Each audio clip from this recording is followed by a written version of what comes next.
artists for the art throughout the state. Also, the assistant director for the Urban Jazz Dance Community, assistant director for the Bay Area International Dance Festival, and also a deaf dancer myself, a deaf consultant, and many other stuff. So I'll begin with an acknowledgement, then some introductions, some brief introductions, and what has happened, and then some kind of meeting for the audience discussion. All right, begin. The land acknowledgement.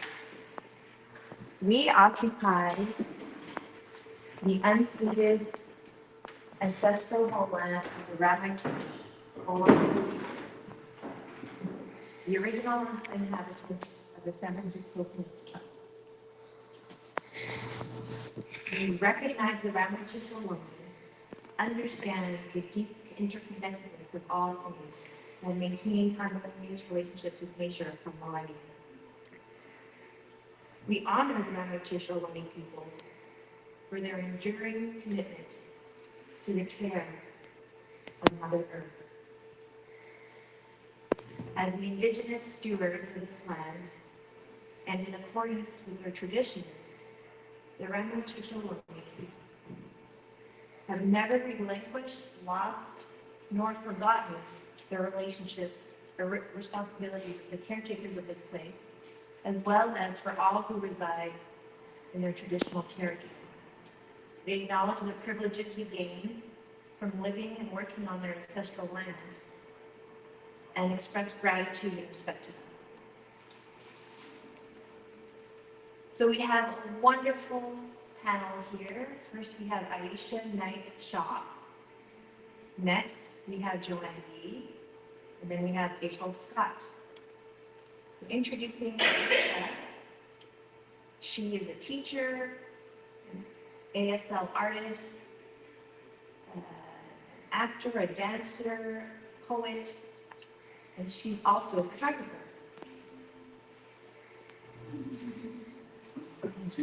Next, we have Joanna, also known as Joy Yee, born and raised in San Francisco, second generation. She is a mother and a property manager.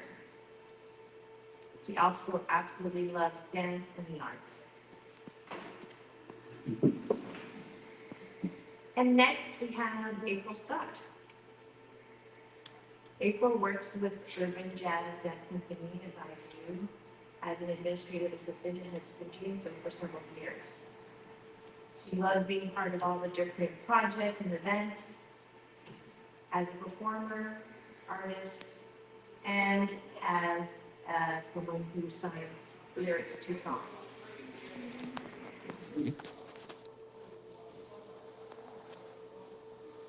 So we will have everyone also add a little bit about themselves, tell us their pronouns and self-description. And while I say that, I'll also introduce myself and my pronouns. So again, I'm Zana. Pronouns are she, her. And my description of myself is a white woman with two pigtails, long blonde hair, wearing a red shirt, gray pants, and a black jacket. Hello, everyone. I'm Aisha Knight Shaw. That's my sign name. I'm Black and deaf, indigenous woman, and my pronouns are she, they. And I have short, curly hair, a little soft. And I have on a blue shirt and long sleeve and some jeans. And thank you all. Hello, my name is Joanne Yee, also known as Joy. I use she, her pronouns. I'm deaf Chinese American. What else? My visual description. I have shoulder length, black hair, black glasses, and my shirt sleeve shirt that's black with white pattern on it, and purple pants, and a nice smile. Hi everyone, my name is April. My pronouns are she and her and hers. I have dark brown skin. I'm a woman.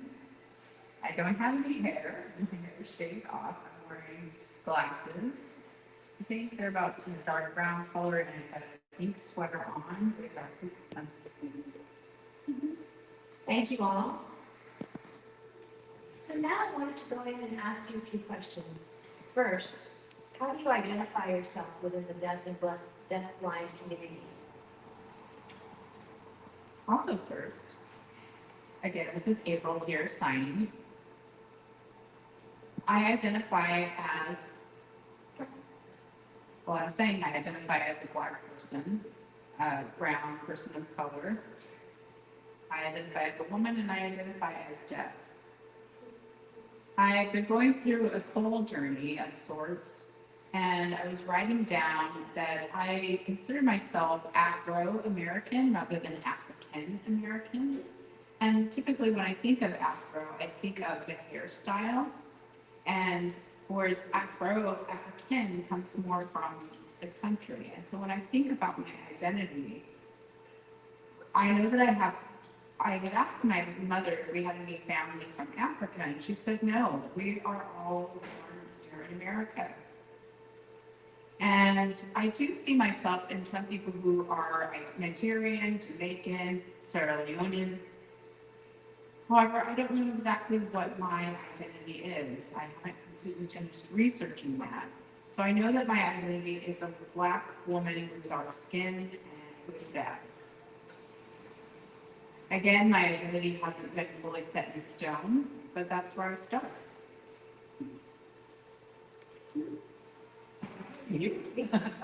Okay, I'm Chinese American, second generation here in the US, and light skin, dark hair. Yeah, that's pretty much it. Oh, I'm also, sorry about that. I'm also deaf, obviously. Okay. So I have so many different identities. So deaf. I am deaf. My mom is a white Jewish woman. She just recently passed away. And my dad passed away as well. So he was a Black man and an indigenous man of the Cherokee tribe. And so that passed down generationally to me. So that's what makes up me. And I've been an artist since I was a child. Growing up the whole way, I've always played, I've always had fun. And I was a shy kid when I was younger. But then I do my art. And then as I grew older, then in the community, I felt a strong connection with art. With sculpture, with photography, with theater, with dance, music, all of these things. And so I grew up observing that in my life, and I got very excited about it, and so I can call myself an artist. You know, in terms of working as an artist, maybe not necessarily, but enjoying, appreciating art, and doing my own art. And as I observed more, I took that more into myself. So, 13, I started taking up photography. And then I realized the different perspectives that you can have on things when you're involved in photography. The way that you visualize something and the way that you frame something is very important. My mother was a photographer, and so I realized that that was inside of me as well, so carrying down to me. And so I felt like that was also a very strong part of my identity. And the experiences going through what I was interested in photography, I picked it up in high school, and I became involved in theater then. I touched on it just a little bit, just to get a taste, not on stage, but I was working backstage. And I enjoyed it. I thought that was so much fun. And I learned about tech. I learned lights and that type of thing, and props. And then I journeyed to foreign countries. And then as I went to different countries, I took photographs there, and I appreciated theater in other places, different styles of performance. And then in college, I became fully immersed in theater, and that opened my mind and my heart as an artist and to the world. And then as I became older, ASL and in theater, I became a consultant, and I consult and teach And that's something that has been involved in my theater career for about 30 or so years. So that's who I am, summarized, and that's my multiple identities, many cultures, many languages, and many involvement, many things, multidisciplinary artists. But primarily, I am deaf. Thank you so much for your answers. Yeah, that is part of why I invited them to this panel, because of the diversity of identities, lived experience, journeys, everything that they've been through in life. That becomes, your identity, which evolves, it changes over time as you navigate through life. So wonderful. Which segues beautifully to my next question, which is to help educate our audience. What is the most respectful way to interact with deaf individuals? What terminology should they use? Because, like I said, times change. But what would you say a current, just good terminology would be for people to use? Well, I guess I can start. It actually is something that happened just today. It's a perfect example. My daughter's first ballet class was this morning, and when we arrived, a little bit late. I was the only one, but there were parents and children there waiting for the teachers, and they were gathering names. And they got to my daughter's name. She's incredibly shy, but I went on and texted her name and showed it to everyone to share her name, so she would have to speak it. And I, introduced that I'm deaf, and I showed that to them in a text message that I showed to all of them. But it was the beginning of communicating with them using my phone, using technology. And then we went into class, and everyone was socializing and talking with everybody. And one of the assistants came over using gestures and face expressions to try to involve everyone in the class. It was a dance class. So I felt like, okay, this is really, it was really nice that they seemed more aware of different ways of communicating and seemed willing to go there. So that just happened this morning. It was great. Sure. Can you ask a question? Could you repeat the question, please? Absolutely. I was just saying, to educate our audience, what do you think the best terminology would be for them to use when interacting with our community?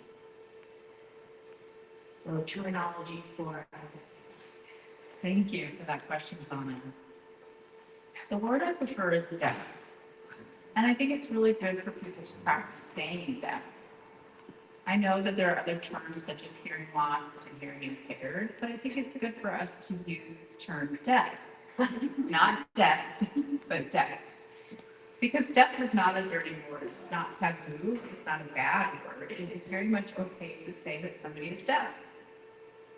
Hearing impaired and hearing lost may be used for other purposes, maybe to support someone within a system.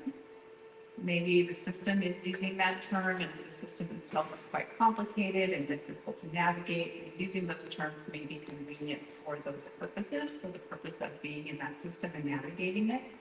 However, when it comes to being around people within our community, it's absolutely fine to say deaf. That is not a dirty word and it's not taboo.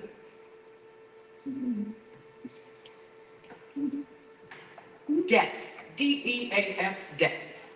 That's it. That's who I am. And that's the point. That's the word you use. And in the signing world, it's quite different. I'm a lesbian. I'm married to a white woman who is profoundly hearing, and I pity her.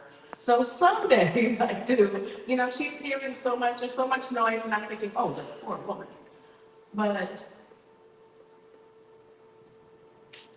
I think in terms of interaction, don't make assumptions. Don't assume. Don't think that all deaf people are the same. There's such a diversity in our community. And how we communicate is as individual as we are. Some people are completely fluent in sign language, and some people use their voices to speak some would read, some use English, are very proficient in English. So there's such a variety and a diversity and range. Some people use the phone, just like you spoke. And you can use the phone, you know, with the big type that's on that, you can do that. And show somebody something that you've written on your phone. Some people use writing with paper and pencil. Some people gesture. But sometimes people think, you know, I'm an idiot because I'm writing. I'm like, okay, I don't know what's going on there. They're gesturing at me in that way. So sometimes getting my phone, texting to them is the way to communicate. And also, there's glasses that have captioning. There's a brand new technology that's coming now. And you can communicate with somebody if they're speaking. It will come up as captions on the inside of your glasses. So with those glasses, but that again is dependent on writing communication, which is very hearing oriented. They can speak, but I cannot speak back to them. And interpreters, that's a way, or using video relay service. The video phone and just ring through that. But we find a way to accommodate the situation. It would be nice if the hearing world worked to accommodate us as hard as we are working to suit it. And it's not, you know, we are not scary. Don't be scared of us. It's not scary. And and for you, hearing people, you're much more concerned and much more anxious about communicating with deaf people because you haven't experienced it a lot. But we can communicate with gesture. Like just now, this morning, I got here early, and the gentleman was at the door, and I'm thinking, how do we communicate? There's not a way to communicate, so I went on upstairs, and then I thought about it, and thought, why didn't we write back and forth on the paper and gesture to come up and point upstairs, or text using the phone, and just figure out a way to communicate. That's something we can always do. So there's so many ways, but you know, texting on that phone, using these glasses, using the video phone, using interpreters. There's lots of ways to communicate. And ask if that person prefers sign as their communication mode as well. That's very important to not assume. You know, and empower the deaf person with their own identity to decide the mode of communication. Don't assume. That's super important. Yes. That concept of not assuming, being open, having your heart open, being willing to learn different ways, being creative with communication, using different modes like writing on a paper or on a phone or using gestures are all wonderful ideas. Thank you for that. Now, I have a question for you all. You have been using the word deaf. Mm-hmm. We all have. And I notice often in the deaf community, people identify as deaf or, you know, sometimes hard of hearing. But most don't say hearing impaired. Right. It is not terminology that we use. Because hearing impaired implies that there's a problem. Do you see that we are having a problem here? I don't see one myself personally. I don't see that we're impaired. We just have a different identity, a deaf one, that's it. Mm-hmm. So I'm going to shift the conversation now. I guess this way, towards you, not away. I wanted to ask if your background is in dancing arts. If you have training, anything like that that you can tell us that you have. Neither of you. Okay, I guess I will start. In terms of training, a couple of nights ago, I was working as an interpreter. And all of my life, I have been a performer, I've acted, I've done lots of musical signing, and I was on stage. And I didn't really think that this was interpreting because I already had an automatic sense of what was happening within me. I felt that interpreting is a little bit different. Inside, I had a sense of freedom. And I got this feedback that I needed to stay within a certain space as I was interpreting. And that's okay. I interpreted in that space. And I was on stage with the artists and I was trying to have a balance between the art and the interpreting. And that was an experience that really was something I had to learn from. When I was growing up, I was the only deaf person in my family, and we weren't really artists. We weren't really artists in my family either. No kind of art, visual or anything. I got involved with the deaf programs as a kid, summer camp and that sort of thing. And a lot of them were related to ASL and the language and learning to sign. And we had to get up in front of people and sign different characters. And I was incredibly shy on stage, but all of my friends were doing it, so I thought, okay, I can do it too, be part of that. There were, very short experiences, but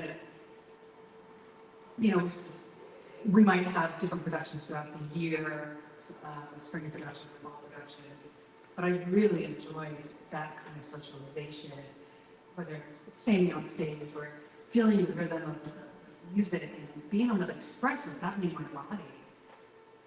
And it's just very freeing to get that out in visual language and just be able to express myself freely. That experience really helped me express my thoughts, my feelings, and gave me access to my own expression. And it was very healing from previous trauma that I experienced as a kid. And I couldn't communicate when I didn't have that access. So the deaf community gave me that opportunity.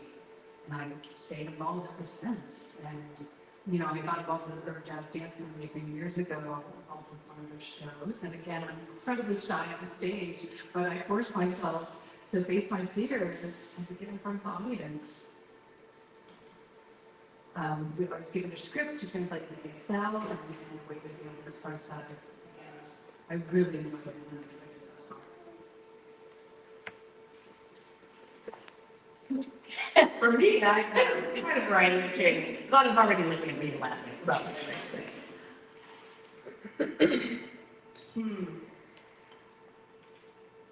I'm training. I graduated from UC Santa Cruz with a BA in theater. And my minor was feminism. And I went to Gallaudet University to get my master's degree in teaching. And so teaching ASL. So that's what my master's degree is in. And in terms of poetry, I started that when I was young. I would create and come up with imaginative ideas. But so as I was growing up, it was inside me that I decided to open my mind a little bit more and to share my poetry with people, because that was something I had been holding inside of myself. And then I started to teach. I began to get this poetry out a little bit more, and then to bigger audiences. And in Washington, D.C., I had my opportunity to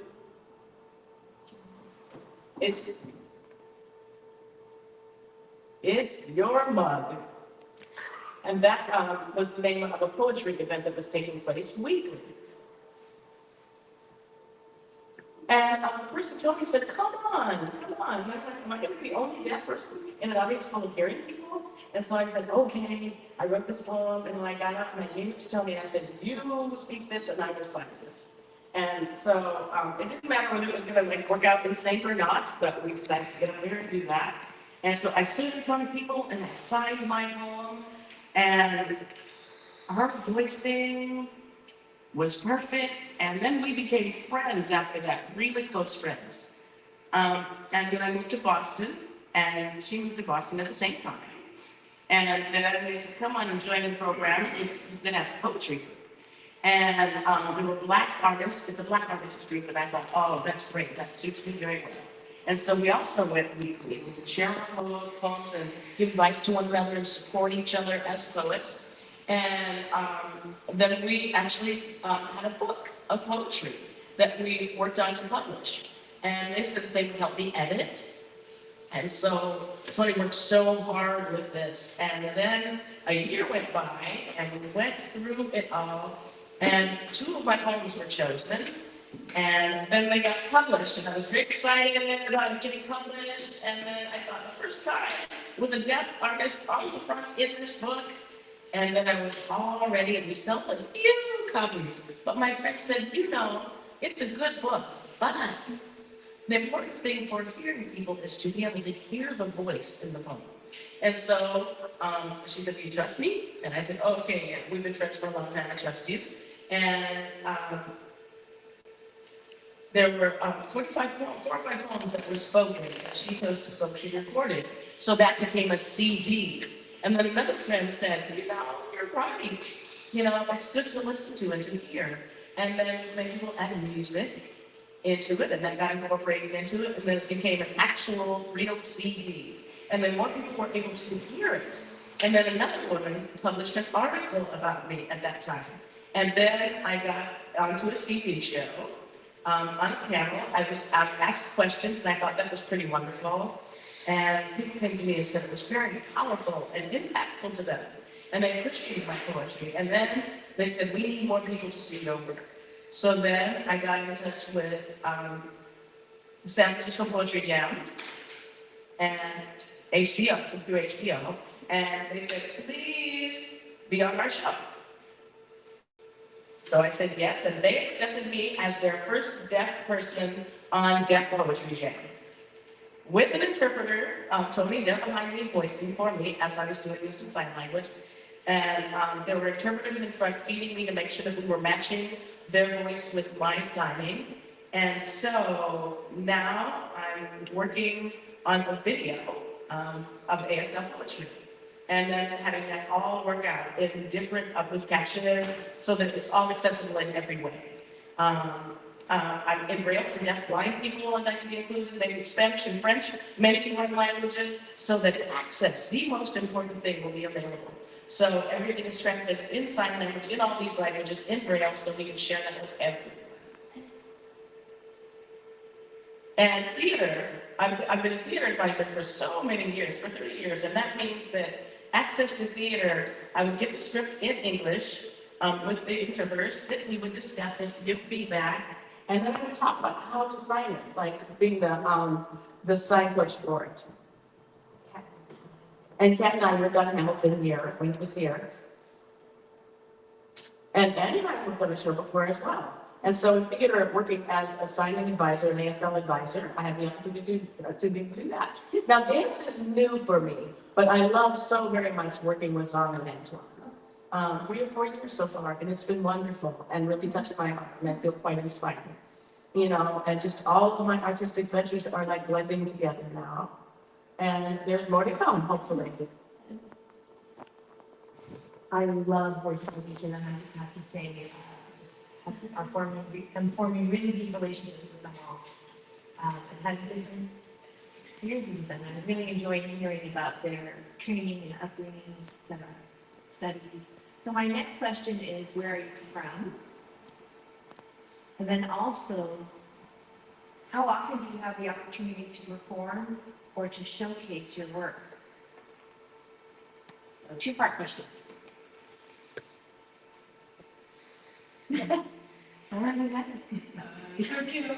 Okay, I'll go ahead. I was born in New York, actually, and I grew up in Oakland and Berkeley, right here in this area, 1971. And then I moved to Washington, D.C., and I lived there for 5 years, and then I moved to Boston, Massachusetts for 18 years in Boston. And then my mom got sick. And so then I flew out here, I took that overnight flight down here, and now I've been here for 8 years or so. And where I'm going to go from here, I am just not quite sure. And the opportunities to show my work do exist out here, but some spaces don't feel accommodating to me and my work. In terms of poetry jams and poetry events, they're all hearing events. And so often there's no interpreter available, so I can go and I will sit there and ask my wife to interpret, or just cross my fingers and say, please, please provide an interpreter. And so, and with you, with Zara, full accessibility, full inclusion with any of the work Zara and Antoine do. But in terms of access, it's always a little bit tough. In Boston, there was strong access to shows that were being available and that type of thing. But here, it seems like that there's less available. And I'm hoping, working, rolling up our sleeves to get more going. And I'm just gonna go out there and try to figure out more opportunities for theater and for dance for myself and for poetry, just to make more access in this city and in Oakland and Berkeley. And having interpreters for shows, that's something that we're lobbying for, that are a good match for our performers as well. That's important. Sure, I can go next. With my background is very simple. I grew up in San Francisco, born and raised, went to college, came back, and yeah, been here ever since. And I just really enjoy socializing with friends that have been a long time here and being involved with that community. Someone and I grew up together, and I got involved with urban jazz dance company as well. And I've been supporting them for a long time. Especially when they had a Bay Area International Deaf Dance Festival, so many artists come from all over. And I really enjoy seeing that diversity of cultures represented. It's incredibly inspiring. And one day, someone just asked me, you've been supporting for a while, do you want to join in? And I could see, okay, well, let's see what I can do. I mean, I had some, casual experience, but it was in 2018, 2019 that I really got even more involved. And I got involved with much more in the deaf community as well, supporting artists and different venues. And I just really enjoyed that.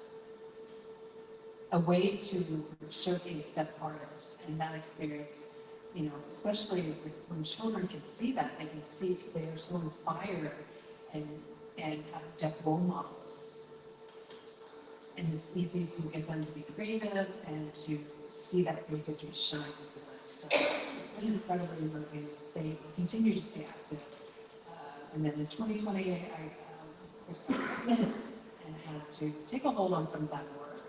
But then someone recently contacted me again and said, would you like to be a part of this project? And would you be willing to share your story, the story of my agricultural experience?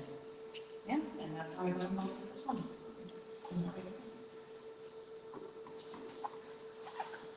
Okay, well, I am from South Carolina, and that means that I flew out here to work, and then I will be going home. Sometimes I do some work from home for urban jazz dance. When I have the opportunity to be here, I say yes.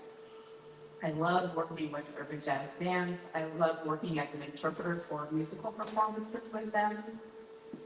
And I'm also a trained dancer with them, or in training as a dancer with them. I've been involved with the Bay Area Deaf Dance Festival. I really enjoy doing that, and I honor Ms. Sana and Mr. Hunter for having me involved with this.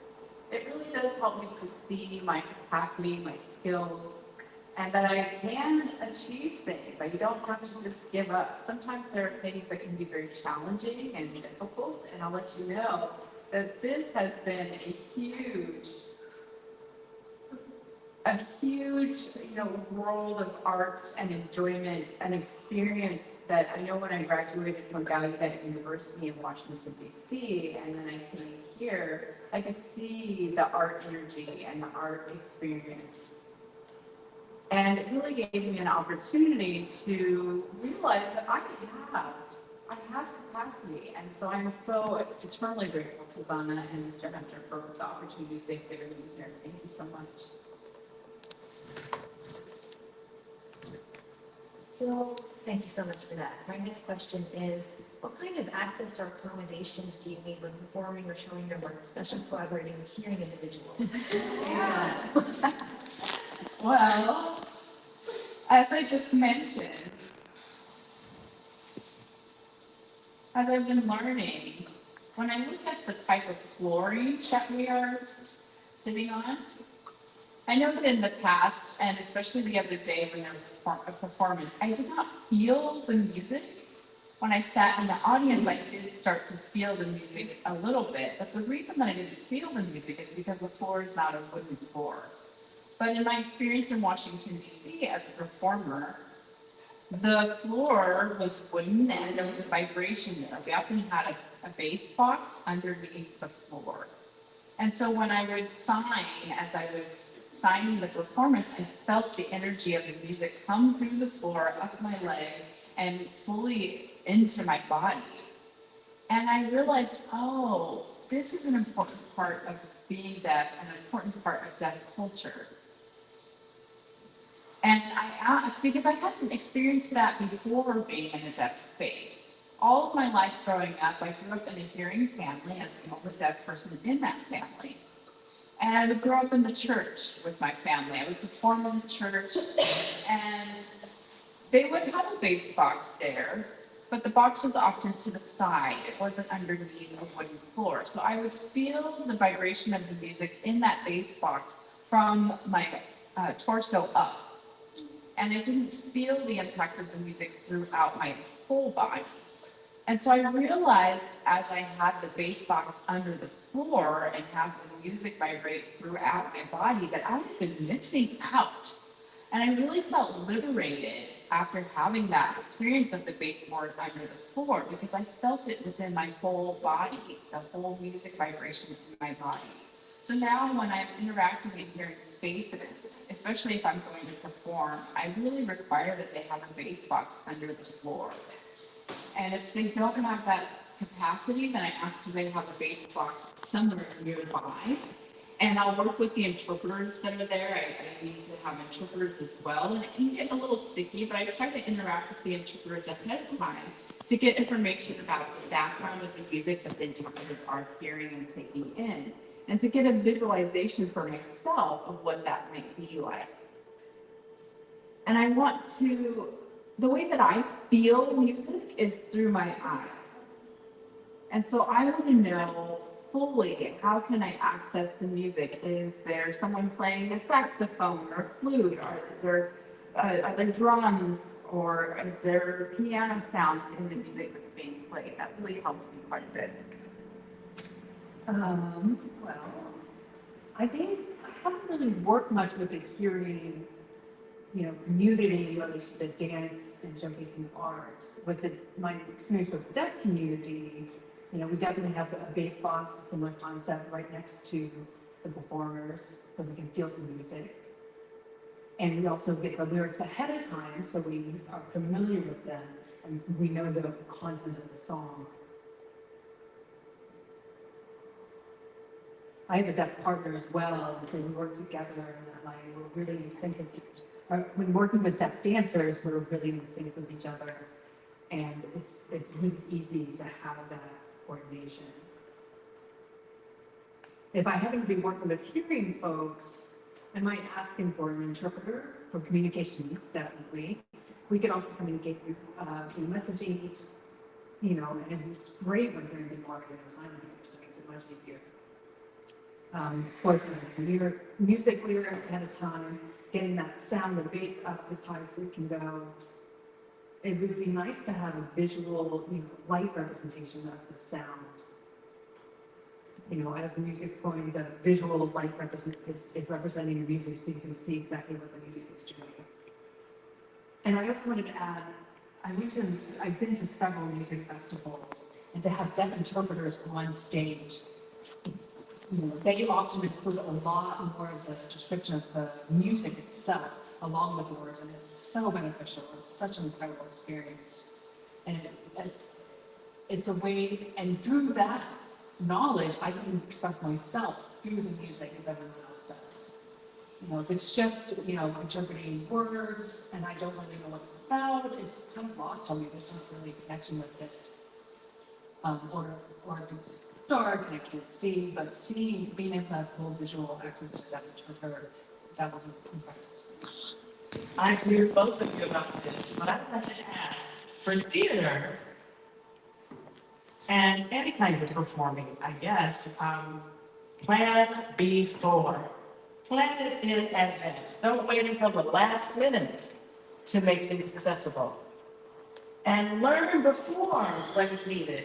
And learn the point of what you need to provide the access for. And plan for accessibility for all modes of access. great to make accommodations for deaf people to have interpreters, to have communication available, and visual cues, like we were all discussing yesterday, 2 days ago, in the back, visual cues as we're back in the room. All the hearing people who are working behind there in the dark know what's happening because they can use their voices and hear each other. And us in a room, when lights come up and they're bright, that's fabulous. Actually, to have the lights, I was so excited about that. But cultural things are so important to think about the cultural factors from the deaf community. And interpreting for us, the interpreters are for you too. People always talk about the interpreters being for deaf people. They're not for deaf people, they're for you as well, for hearing people as well. And we sign, but you don't sign language, so you're the ones who need the interpreters. So in terms of this interplay, it's very important. And when I happen to be signing with an interpreter using their voice, let's see. They don't say, oh, she is saying, or she is saying, or this is what's going on with her, or them. Speak directly to us. Say, Aisha, blah, blah, blah, blah. Don't say, can you tell her, or ask her if she is. It's very important to make that direct eye contact and that direct communication. And in terms of access for all, think about holistically what that experience is you want people to have, that connection that you want them to have. And include that. And then, as I said before, please set up, arrange things before, and think about, and put that charge in your budget. Put whatever charge it might be in your budget. It's very important from the beginning. And if you're going to serve food and wine and that type of thing, that's great. But think about what kind of food you're going to provide, what kind of wine, if you want to have no alcohol for people who are sober. You know, the theater tends to have a whole bunch of sweets on that backstage table, you know, and so and if you're diabetic, that's not good for you. So, or if you have food allergies, those are things to always consider because people run the gamut of all of these things. We want to think about if there's stairs here, there's no access to people who are wheelchair users. We just want to make sure that people can get in the front door. You know, in the back, getting up and down the stairs, if you need to reverse back here, that's important. So the area is important. Parking is important. Access, thinking about access in every single form. People who are lower vision or who are late deaf and losing their hearing over time, think about all of their experience and make it as easy as possible for everybody. Ramps for wheelchairs are important. And for people with strollers, people are bringing their baby strollers in. It's the same thing. I want them to all have the same experience at your event and your venue. I want you to be able to think about all of those things before this even begins. And if the theater wants to have deaf people audition for it, make sure that you provide options for interpreters. Make sure you have options for interpreters ready. Because in terms of characters, not only speaking at the same time as signing, there are all kinds of different creative things you can do with theater. You can think, oh, this must be a deaf person, or we must have somebody who can speak or sign at the same time. But like myself, for example, I'm a deaf person who does not use my voice. And so then I get rejected immediately because the preference is for deaf people to speak and sign at the same time. And I think, you know, in terms of auditioning, going in there, having an interpreter, great, I'm ready, here I go. And then they contact me and say, do you need the interpreter for all of the rehearsals? And I say, yes, I do. I am deaf, and I need the interpreter from start to finish. And then they tell me no, because they say it's too expensive, and they're not willing to pay for that. So that's something definitely to be considered. So we need to change that mindset and teach people how to include everyone. That's what access is all about. Access is so vital. It requires thought, it requires preparation, it requires time and money. But when you have the access, it's incredible. Everyone really benefits. It makes such a more rich experience for everyone involved.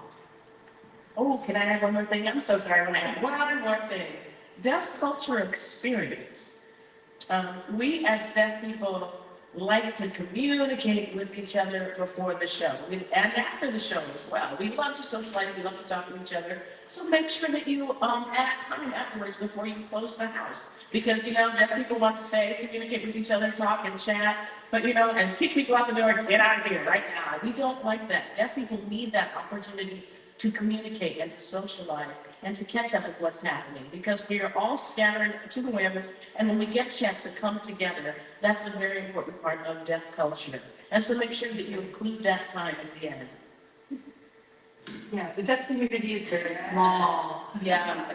So we don't, any opportunity we can socialize with each other. I mean, hearing world is very vast, and so you have different communities that you can visit with. But with the deaf community, sometimes we haven't seen each other in a long time, and we want to take that time to. I want to add something too. Remember that the deaf community is small, and that we don't always run into deaf people very often. And our lives in the hearing world is pretty typical. And so it's so valuable when we have time to be with one another. It's such a valuable treasure. And we don't want to feel that we have to be kicked out because our time together is so valuable. Absolutely. And the last 2 nights that we were here, this definitely happened. The dead people were always the last to leave. Any of you that were here were witness to that. Yes, and then when we left the building, we were outside for innumerable moments, chatting, like, oh my gosh, we have to catch the train, but still talking. Absolutely. So we have a little bit of time left, and I want to leave that for questions and answers from the audience. So I'll just ask one last question, which is, do you encourage people to use ASL? And if so, from where and how would they begin? Sure. Yes, I do. Absolutely. How? Is that what you said? How and from where? I was just saying, where can they learn? How would they begin? Okay, I'll give you one example. I know that on social media, you may see some people who are signing. You may be somebody who knows how to fingerspell, and if you see that there's a deaf event, a lot of times we will post deaf events, and you may see a deaf event pop up on your news feed. So then please come to that deaf event. That is your opportunity, that is your place where you can meet and interact with lots of deaf people. And even if all you know how to do is to fingerspell, that's okay. Deaf people will notice your fingerspelled word, and often they will give you the sign for the word that you are signing or fingerspelling. So it's a really wonderful opportunity to learn, because you're fingerspelling to a deaf person, and that deaf person is offering you a sign, and it gives you more access. So that's something I want to offer. I just wanted to add and really emphasize that it's such a benefit to learn ASL for all deaf people, of course. And you make sure that you learn it from a deaf instructor. That is the most beneficial way to learn sign language, because they already have their language, their cultures, they're coming firsthand, learning firsthand from them. And so make sure before you take the class that there's a deaf instructor. It's also better to take classes in person. You can learn online, but it's better to learn in person. I agree with both people who spoke before me. And if you know sign, I feel like that people will reach out to you if you know sign. And I think that is very important.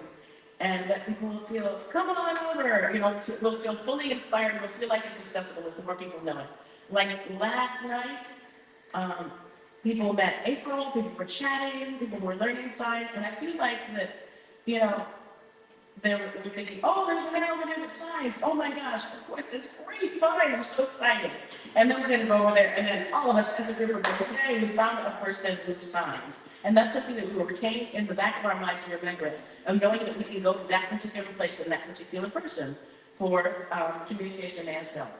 And the reason behind wanting to learn a sign language, I think it's because not looking down on deaf people. The communication is the most important thing. And parents with deaf children, please take some classes in ASL. There's too much language deprivation with deaf children, and they're delayed if you don't actually give them access to that. So I implore you to teach your deaf children ASL. You know, that medical model, that honest model, that it's about the ear, that is not it. It's about the culture, about deaf culture, and we cherish deaf culture and our language. And there is a beautiful deaf community that is so diverse. And again, so to learn from deaf people is very simple. And so there's so many positives and so many benefits, and not many negatives, even though people might think there are, but it's so positive. Thank you so much. And now I want to open it up to the audience. If you have any questions for the panelists, please do ask. Who's first? Oh, who was first? You? I can go. Oh, okay, sure. Who is your favorite artist? Hearing, deaf, it doesn't matter. Who is your favorite artist? Okay, well, my favorite artist is Whitney Houston. And hearing, Whitney Houston is my favorite artist. I have looked up to her for so long, and that is my one person. I don't have any favorites, actually. I can't think of anyone. You? I have a few deaf artists. Alexander Wales and is deaf. C.J. Jones, comedian.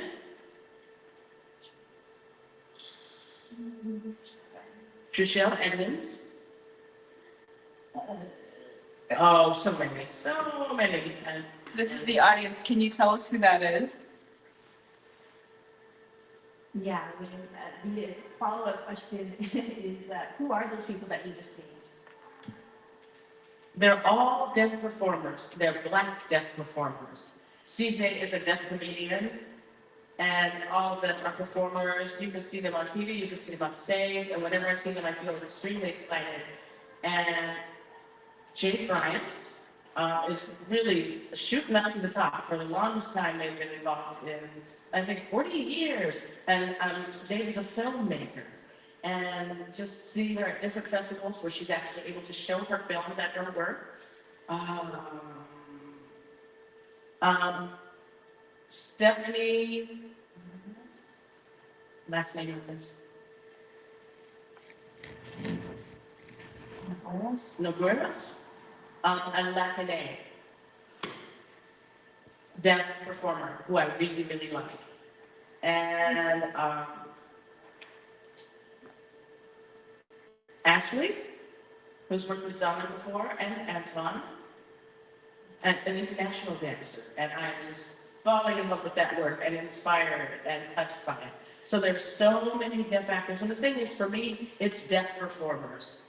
And there are other names of people who haven't yet risen to the top that are on their way. And we're seeing them kind of up and coming artists who are rolling up their sleeves, getting in there with the work, and showing the diversity amongst artists. There are a lot of deaf artists out there. Oh, yes, next question, please, go ahead. Oh, they're saying open them up, that's great. Oh.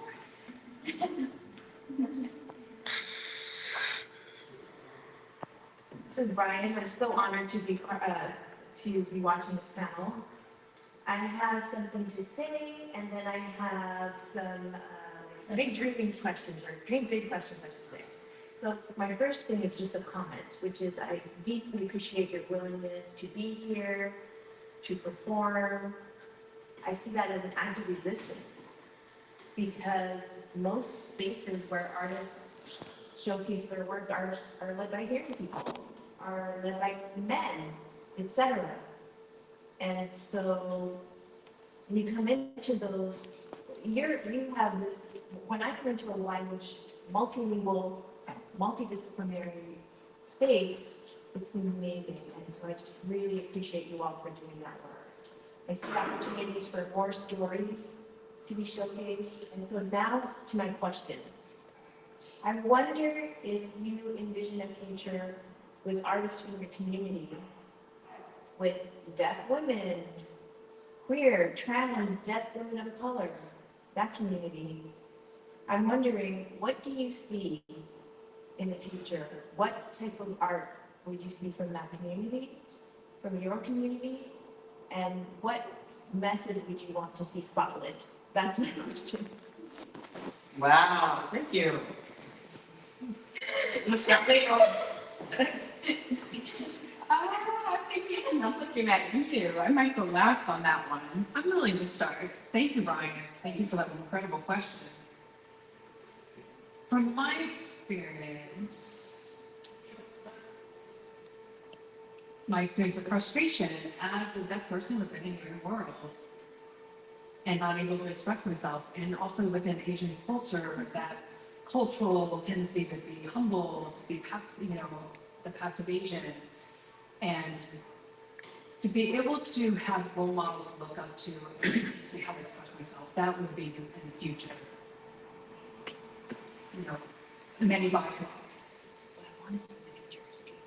What I want to see is BIPOC deaf individuals definitely highlighted, and I want to see more of their experiences spotlight and their tragedies and their struggles. I want all of that to be showcased in order to start the healing process and to tell the world what we've experienced, both the pros and the cons, and expressing all of that, I think is incredibly beautiful. And for the rest of the world to be able to see that and understand it and to share that experience. I want more of that storytelling and sharing through artists' work and showcasing that. Thank you, Brian. should I comment or you? Well, I'm the moderator, it's all about you, so please go ahead. Oh, yes, my big, rebellious, revolutionary dream of the world. First, I want to see us take control of our stories.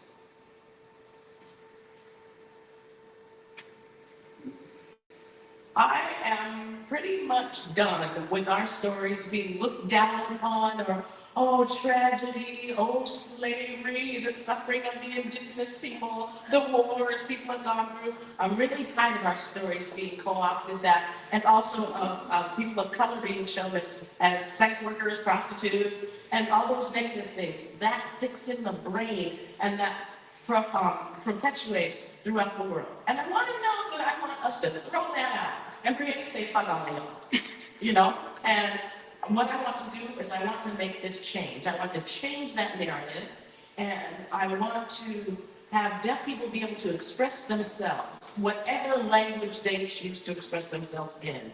And they don't have to speak at the same time they sign, they don't have to. Just go ahead, do whatever you want. Black ASL, written language. Just have that be normalized for them to take whatever role they would like. And I don't want to see people poor and struggling and thought of as lower class citizens. I see those stories all the time. Stories that we've heard. Where are the stories that we have heard about our revolution? Where are the stories about what we have experienced in our life, but they are missed out on because, people are taking them over and co-opting our stories and then pushing us aside. And so I just kind of want to disappear us and want to make us invisible.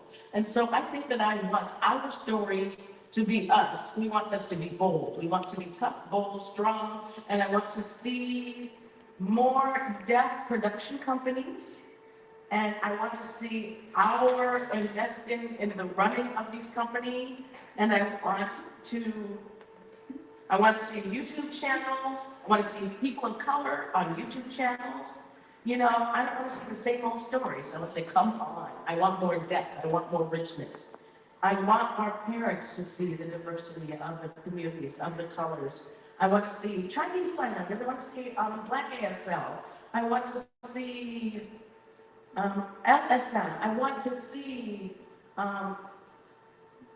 literacy. I want to see people involved with literacy. I want to see people signing books in ASL. And I want to teach people to be able to see language in many different modalities and then pick it up from there. So I agree that there isn't more joy in our stories. Where is the joy? Where's the joy? Oh, there's our joy right over there. There's the joy. So my point, I guess, is that we need to take the power back. We need to take our power back and not be afraid. And we have to say, okay, say, fine, I'm afraid, but I'm going to do it anyway. I have fear, but I'm ready to overcome that, go on and do it in the midst of the fear and figure out how to create that vision, take that into myself, and then send it out to the world. And I want more collaboration as well. More connection, more collaboration. You know, I know that there's competition out there, but I think collaboration, looking each other in the eye and working together. There's more power in collaboration. So that is my big revolutionary dream. There's a question from the audience again. Can I ask? Sana, can you please tell us why you picked these people to be in your work here? Absolutely. So he's asking me why I chose these particular individuals for this project and for this panel. Well, my response is I had worked previously with Aisha a few years ago, and we had such a beautiful collaboration together. The way she innovated, the way she was able to incorporate ASL, poetry, dance. I love that experience so deeply. I felt like she helped me open up to my own creativity and not have my art be limited to just dance, but also having me open myself up to my different identities. And so when I thought of this project and this residency opportunity, I knew I wanted to bring her back into the fold with me into this work because I absolutely loved it before. And then Joy also worked with me in the Urban Jazz Dance Company, and we worked together for forever, had so much fun, painting the town red, and creating together, dancing together. There's such a connection there. We have many similar perspectives on the world. Both of us born and raised in San Francisco, natives, working with deaf children. We have such a love for how deaf children can be a part of this world and how they can have language. We don't want any more language deprivation. We want to give them language. We want to be part of the solution for our deaf children and to do more than what people did for us. And then April, well, she's been working with us for the last few years and we absolutely adore her. Love working with her. She's so creative. She really gets her hands dirty, does the hard work. When she has obstacles that she experiences, she overcomes them. And her view of ASL, of life, coming from the South, all the way here to California, brings such a different perspective. I know it's been a really different world for her, but I also have been learning from her. Like, what is it like for you to live in the South? What are the differences that you encounter? And that's a big reason why I had her. So all three of these women are absolutely wonderful. Wonderful deaf female artists that I love working with and I love learning from too. Oh, you're so sweet. Thank you. I love you all. Oh, there's a question.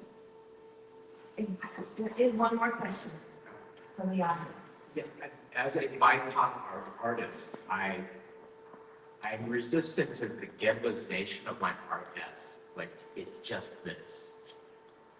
And I'm just wondering if there is a space where we can interact as equals. Because this thing, I say perform last night, I would love to work with you. But I understand my limitations, my urgency to work with people who have, or there's a barrier to our communication. Like I am like really hesitant because of my ignorance and my lack of education. But is there a space that exists now where we can meet as equals and not sort of be separate?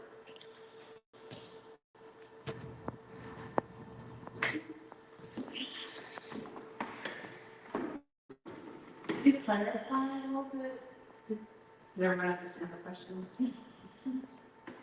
It seems that you're talking about the separation and the barrier that exists there, maybe with fear around working together, and how do we overcome that and join together and work together? And I feel like that might have been what you're asking. How in this space we can come together, work together as peers. In what space can we work together? Am I right or wrong? Is that it? Well, also does exist now.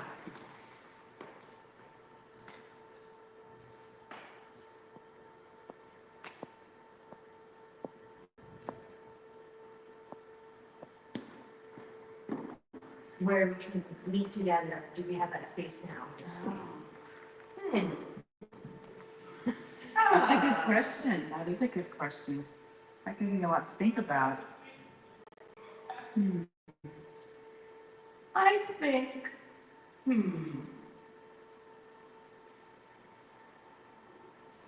there's degrees of position. The different levels you're saying? I think we can overcome our fear of communicating with one another. And there's no, we are afraid of asking stupid questions. We all are. You know, and deaf people have to take in everything through their eyes. And sometimes we sit there and we're just like, haven't quite got it. And we're taking in so much information that way. When we're asked every dumb question, but we think about this space can welcome everyone. It can welcome all. On Thursday and Friday, yes, we did that. People came together, they got closer, and then we just wanted a little bit more. We wanted a little more with that. And I feel like it's more breaking down that barriers, mixing together, kind of full immersion with one another, communicate through body language, through dance, and I think that that's so important. You know, sometimes we're awkward, but it doesn't matter. Let's give it a shot. Just do it.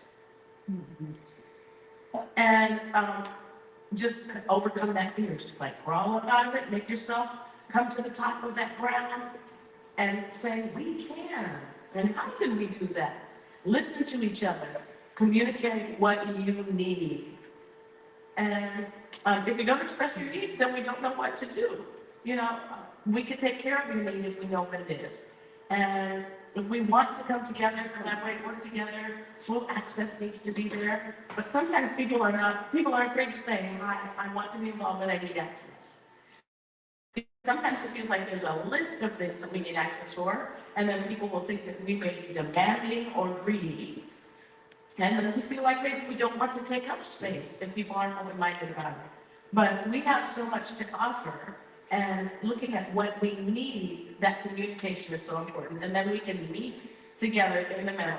And not once, it's not just once being enough. We have to do that over and over and over again. Have an offer being made, access on the web, descriptions of what's going on here, all those things. We talk about what we need. Make sure that the lights are up so people can be seen, that the interpreters are in front of us, that the seating locations are good, that there's a pathway in the middle. And so it's one of those things that over time, we have to be honest with each other. And we have to say, I need this.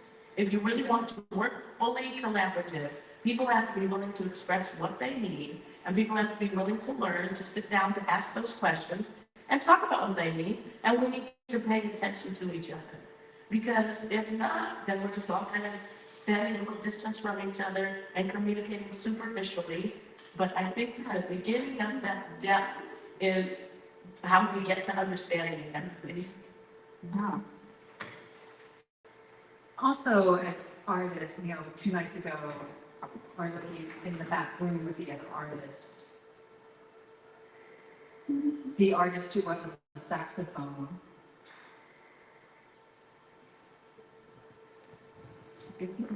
We could hear it a little bit, it's loud enough. Yeah, I had my hearing aid so I could hear the rehearsal. It was incredibly loud right there. It was absolutely fine. And we were training, practicing with our stories, our universal stories, and I felt, I didn't know we would be visually distracting to him, and he was worried about distracting us, and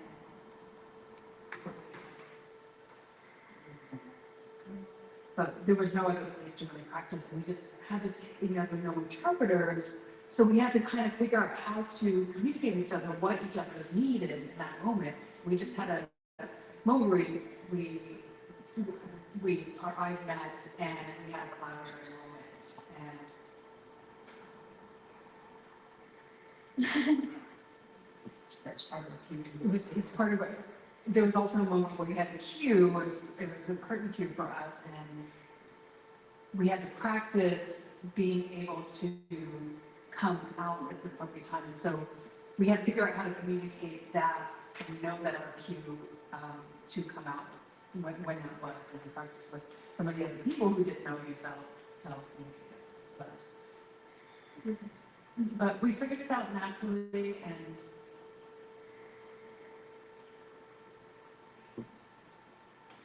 if there's deaf audience members and hearing audience members and artists, we come together and there's this moment of, okay, how are we going to collaborate? And we sometimes stay separate. Hearing people don't, there may be a few hearing people come up with no sign language, might be with some of the deaf folks, but we tend to stay separate, or one might ask the person interpreting, hearing sign language to interpret. In simple comments like, oh, let me think performance and that sort of thing. So slowly, baby steps, we are becoming more collaborative. And I'd like to add a little thing. We need an interpreter backstage in terms of communication, to communicate what was happening back there. And I know that there was a speech, and that many people said, oh, it was a quite touching speech. And the hearing people were very touched by it and said it was beautiful. And we backstage, we had no idea what that speech was, what was being said. So it would be great to have that opportunity to have a backstage interpreter so they would let us know what was being said. Yes. Right, and some artists don't connect with the deaf community. And like opera, people who perform opera, that kind of thing, sometimes, that doesn't exactly suit. We don't meet each other, but that is okay. If you want to add captions, if you have an interpreter there that will match that style of performance, and or bring, those balloons so people can hold them and feel that vibration. That's cool. That's really cool because as people are singing and the music is playing, you feel the vibration while holding a balloon. And so that, so that's the community asking what they need. And from the audience, I have a question. So Saturday night, or last night, I guess it was last night,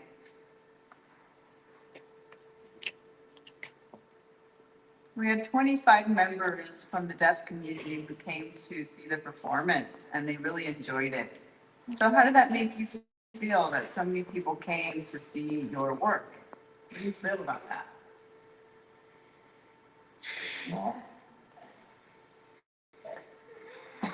This is April. Well, I felt super inspired to have that type of large heart from the community show up and represent. It was wonderful. It really meant a lot for many of us, actually, I think all of us.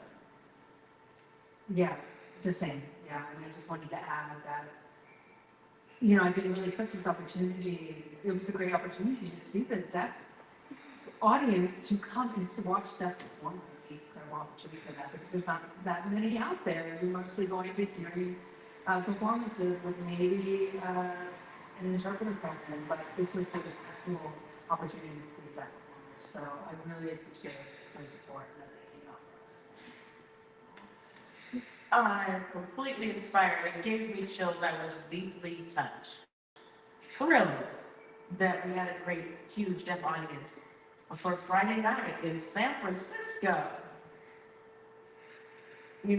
I have to support deaf artists, and when deaf performers come, I want to support them. I feel like that's our cherished, most precious community. And that when we come together for that kind of thing, I cherish that experience myself. And I feel the impact more, having the deaf community here. I feel that energy. I feel like it's more precious and it's more important and it's more sacred. And I feel honored to have that community there.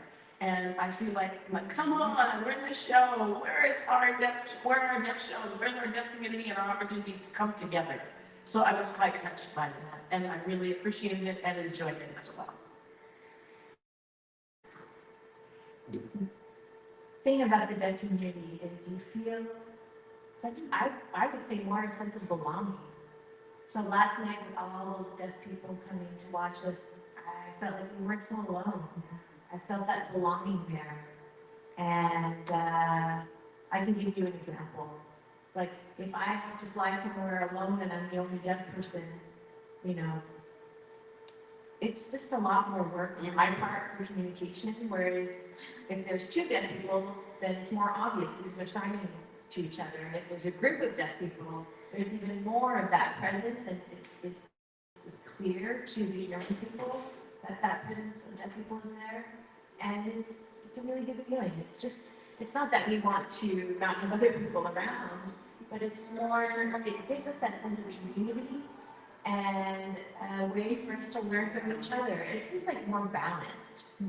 You know, like, oh, there's a group of you, a group of us. It's a really nice feeling. So yeah, it was beautiful. I really enjoyed having all those people here. And I also want to thank Safehouse for providing this space for us to even have that experience. We really, really appreciate that. Thank you. All right, well, I think it's time to wrap up. So we've only just touched the surface. There's so much more information about these topics, but it doesn't mean that our work is done. There's so much more to do.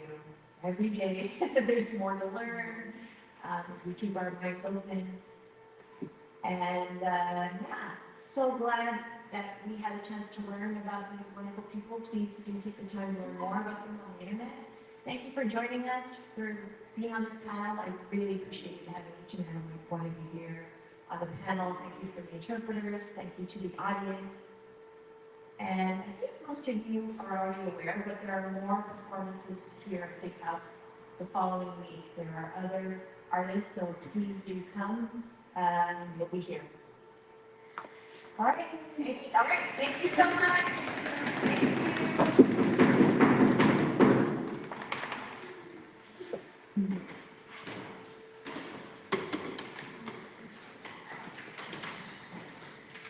Oh.